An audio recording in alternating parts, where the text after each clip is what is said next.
Selamat mendengarkan podcast ini.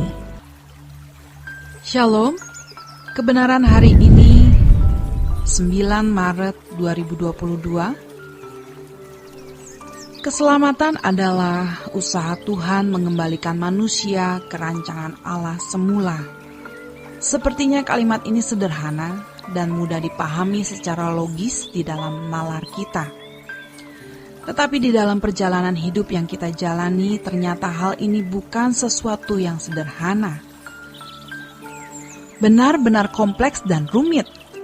Karena di dalam proses dikembalikan ke rancangan Allah semula itu, kita harus memiliki pikiran dan perasaan yang selalu seiring dengan pikiran dan perasaan Allah, sehingga kita selalu sesuai dengan kehendak Allah. Betapa rumitnya ketika hal ini diimplementasikan di dalam hidup. Sebab kita, khususnya yang sudah terlanjur berusia lanjut, sudah membangun cara berpikir, gaya hidup selera nafsu, ambisi yang tidak sesuai dengan standar kesucian Allah.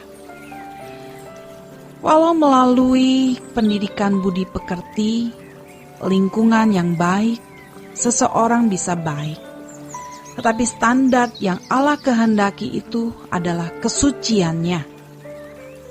Kesucian Allah itu bukan dalam bentuk hukum-hukum, aturan-aturan, atau tatanan-tatanan moral, melainkan berangkat dari perasaan Allah sendiri. Kita harus mengerti apa yang Dia rancang untuk kita lakukan dalam hidup ini. Inilah keselamatan itu, yang jika diperjuangkan tidak akan dialami. Banyak orang berusaha tetapi tidak masuk. Itulah sebabnya di Filipi 2 ayat 5 sampai dengan 7 firman Tuhan mengatakan, "Hendaklah kamu dalam hidupmu bersama menaruh pikiran dan perasaan yang terdapat juga dalam Kristus Yesus." Dan itu menunjukkan Yesus telah berhasil memiliki pikiran perasaan Allah, sehingga segala sesuatu yang dilakukan hanya untuk memenuhi apa yang Allah kehendaki dan menyelesaikan apa yang Bapa percayakan kepada Tuhan Yesus untuk diselesaikan dan dikerjakan.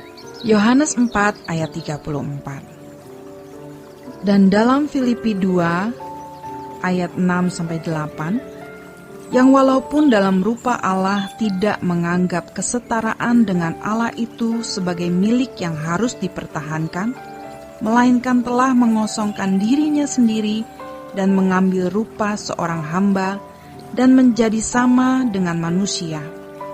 Artinya tidak bersyarat. Lalu dalam ayat yang ke-12, karena itu tetaplah kerjakan keselamatanmu dengan takut dan gentar. Menjadi Kristen adalah perjuangan yang berat. Hidup kekristenan adalah perjuangan yang lebih berat dari segala perjuangan yang dilakukan oleh manusia. Jadi ketika berbondong-bondong orang mau mengikut Tuhan Yesus dalam Lukas 14 ayat 25 sampai 35, Tuhan Yesus berkata, "Hitung dulu anggarannya."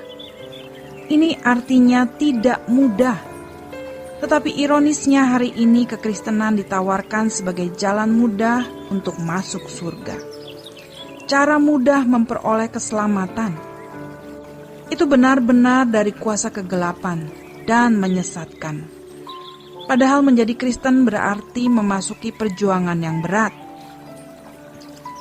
Dengan kata lain, kalau seseorang tidak berani bunuh diri, ia tidak bisa menjadi orang Kristen yang sejati.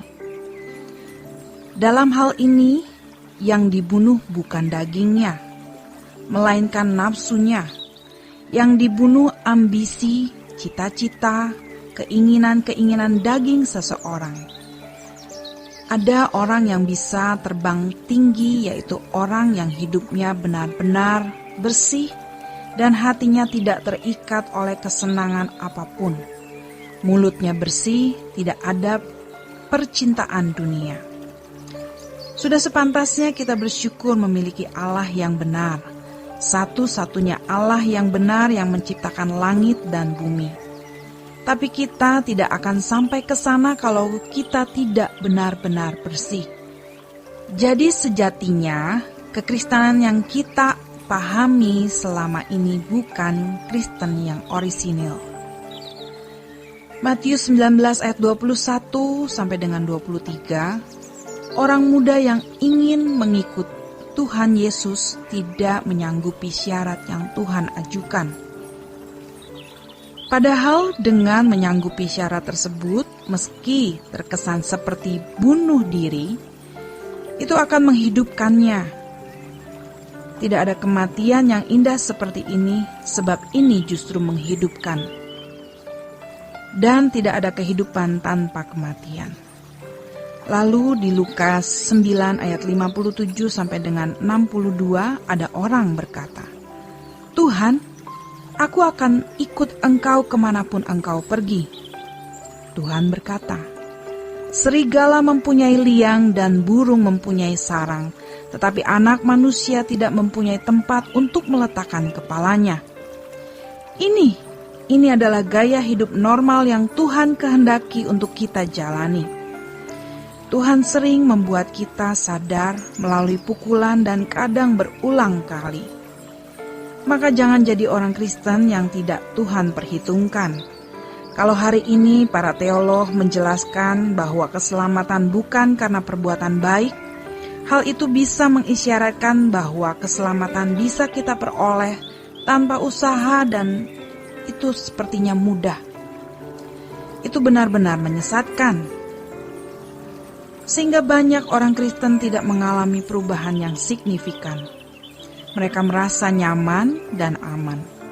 Berpikir bahwa mereka sudah percaya Tuhan Yesus sebagai Tuhan dan Juru Selamatnya. Bagi sebagian orang Kristen yang agak sungguh-sungguh atau pendeta-pendeta yang lebih sungguh-sungguh mempunyai alasan itu proses. Benar, proses. Namun proses seperti itu harus sesuai dengan tahap-tahapnya Tuhan, bukan tahap-tahapnya kita. Kita berkata proses, tapi sejatinya kita tidak pernah serius berbicara dengan Roh Kudus untuk mengerti, untuk memahami proses yang kita jalani sudah sampai di mana. Dulu kita tidak tahu yang seperti apa Kristen orisinil itu sebenarnya. Ternyata perjuangan yang lebih berat dari semua perjuangan hidup ini. Kita sering diselewengkan, digagal fokuskan oleh banyak masalah. Namun ternyata kesulitan hidup itu pun bisa menyempurnakan kita. Di sini perlu kesediaan kita untuk menyambut penyempurnaan Allah tersebut. Kalau seseorang tidak berani bunuh diri, yaitu mematikan kedagingannya, ia tidak bisa menjadi orang Kristen yang sejati. Demikian kebenaran hari ini. Tuhan Yesus memberkati. Sola Gracia.